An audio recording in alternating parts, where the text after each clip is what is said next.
Graça e paz da parte de Cristo sejam sobre todos e todas. Eu sou Clóvis, professor de grego e de hebraico, e quero te pedir, se inscreva no nosso canal, fiquem com a gente, nos ajude a divulgar o vídeo. E se fosse a sua última hora? É a pergunta que ouvimos e muitas pessoas têm textos, músicas sobre isso e refletem sobre esse tema. Esse é o tema do vídeo de hoje.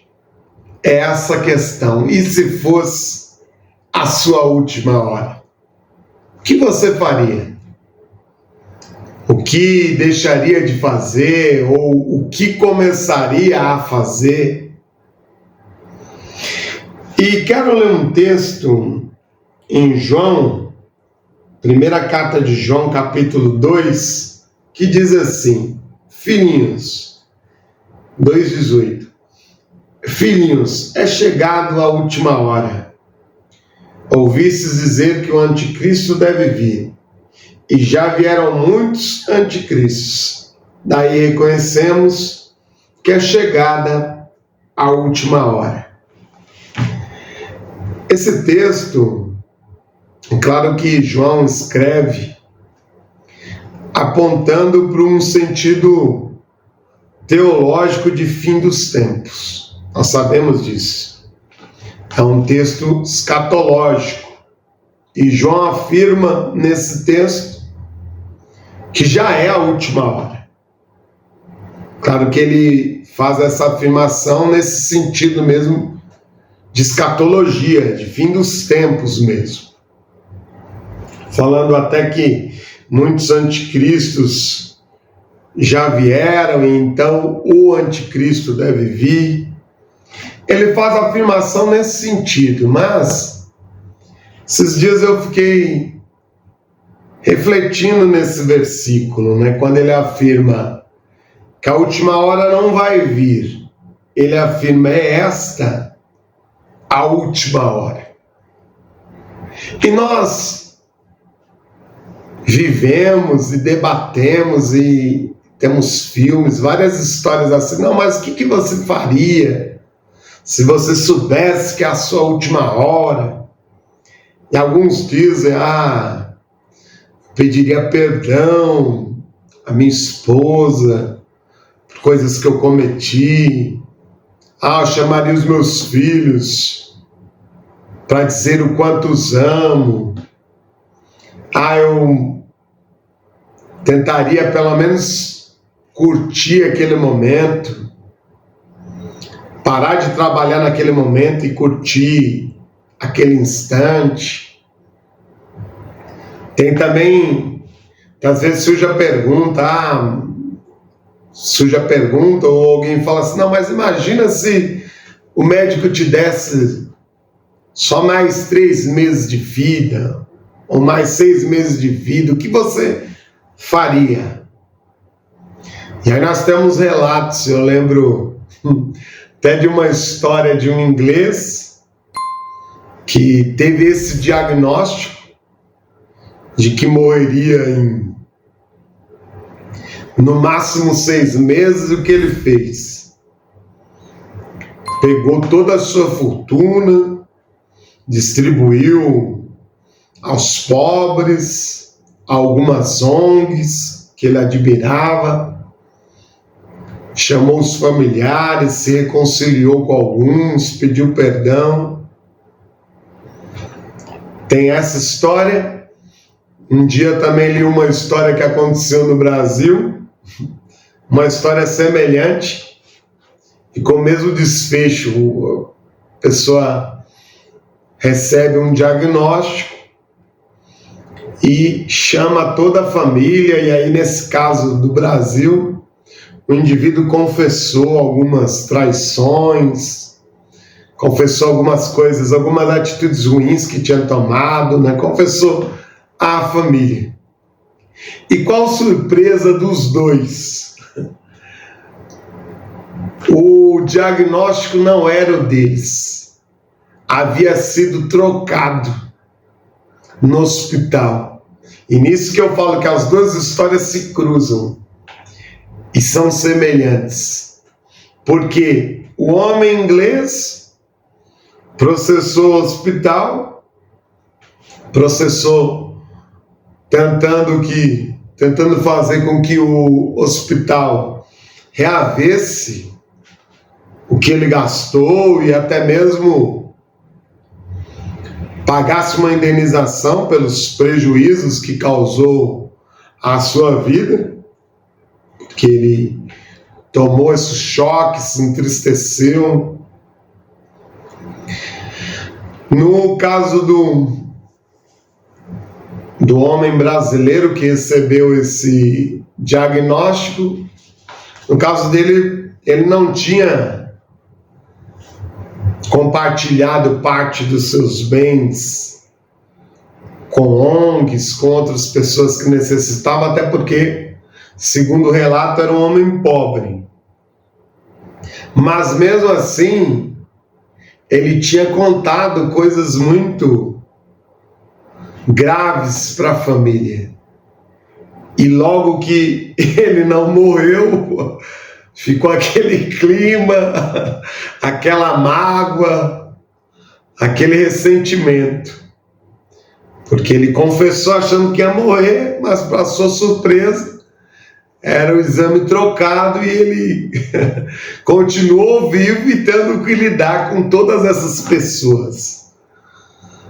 E as quais algumas tinham perdoado, mas acho que como ele não morreu, talvez tenham reavaliado esse perdão, essa atitude, vendo que ele continuaria vivo, talvez tenham abandonado essa compaixão e misericórdia iniciais.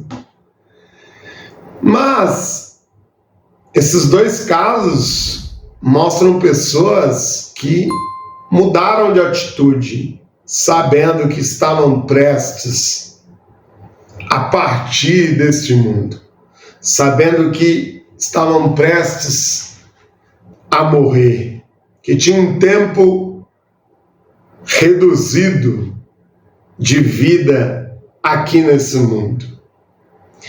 E nesse sentido, o que João diz é muito valioso para nós. Ele diz: filhinhos, a última hora não vai chegar, ela já é chegada. E refletindo sobre isso, nesse outro sentido, eu fico pensando, de fato, se nós encararmos sempre a nossa hora como a última, nós temos muito a crescer em verdadeira sabedoria. Não ficarmos brigando por picuinhas, não ficarmos guardando tanto rancor, sendo tão egoístas ou apenas vivendo para o trabalho o tempo todo, em vez de trabalharmos para viver. Certamente buscaremos viajar mais, sermos mais solidários, sermos mais compreensivos diante da dor do outro, diante da necessidade do outro. Que Cristo nos ensine a vivermos como sendo essa a nossa última hora sempre. Eu fico pensando que se nós vivemos com essa sabedoria, se nós recebemos qualquer tipo de diagnóstico se nós recebêssemos qualquer tipo de diagnóstico que diga que dissesse que estamos próximos da partida, isso não teria nenhum impacto sobre nós, porque nós diríamos: olha, mas eu já tenho buscado viver essa hora de forma inteira. Tenho buscado viver esse momento, não sendo presente já no tempo presente, sendo inteiro nessa hora, e não preocupado com a hora que há de vir, com o tempo que há de vir, com amanhã, e não preso no ressentimento do ontem, mas curtindo, usufruindo ao máximo a companhia dos que estão à minha volta nesse momento, usufruindo ao máximo o que tenho vivido nessa hora, quem está comigo nessa hora, porque de fato, quando pensamos que a morte é surpreendente e, sendo realista, qualquer um de nós pode partir a qualquer momento, nós entendemos que realmente é esta a nossa última hora. Como não nos lembrarmos do filme Premonição, o parte 1. No discurso de formatura,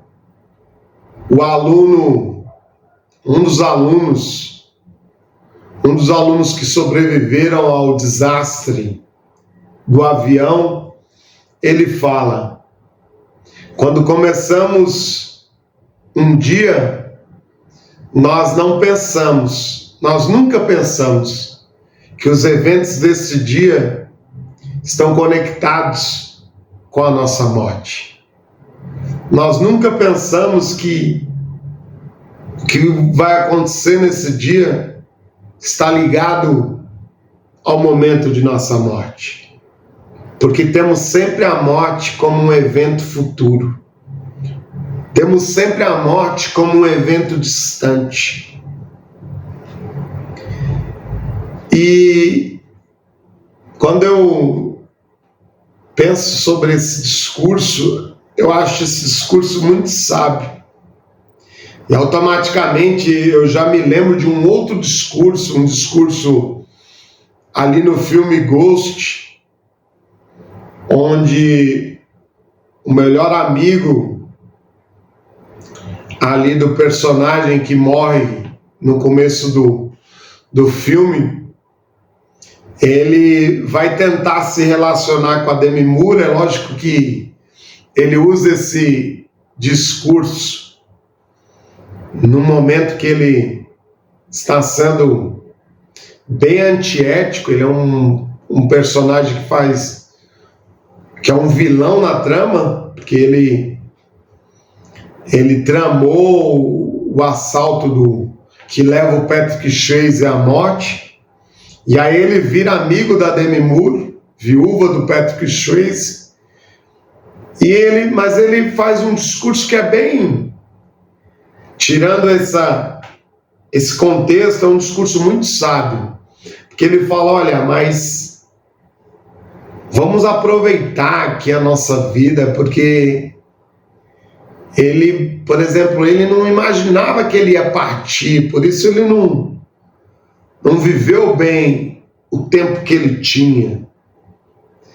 E essa é uma grande realidade, tanto no filme Ghost, quanto no filme Premonição. Nós temos dois discursos muito sábios e realistas, porque nós ficamos sempre vendo a nossa partida como uma partida futura e deixamos de viver intensamente, com sabedoria, esta hora, tendo esta hora como a última hora, porque de fato nós não sabemos mais quantas horas teremos. Então, sabiamente, devemos ler sempre esta hora como a última, porque aí sim, se tivermos qualquer diagnóstico, qualquer exame, qualquer coisa que nos fale de uma próxima partida, não vai alterar a construção que temos nos esforçado por construir a cada dia. Não vai alterar a pessoa que temos sido, que temos nos esforçado para ser a cada dia. Porque se tivermos esse entendimento a cada momento, nós vamos vivê-lo de forma inteira, nos dedicando ao outro, nos dedicando à vida, nos dedicando com a sabedoria de Deus ao momento que temos. E não chegaremos à nossa partida como tantos que chegam no fim da vida com um balanço muito negativo, por pessoas que magoaram ao longo do caminho, por atitudes boas que poderiam ter tido e não tiveram, por generosidade que poderia ter praticado e não praticou. Que nós não sejamos assim. Que Deus nos ensine a cada dia a viver a sabedoria presente nesse texto. Deus abençoe a todos e todas em Cristo Jesus.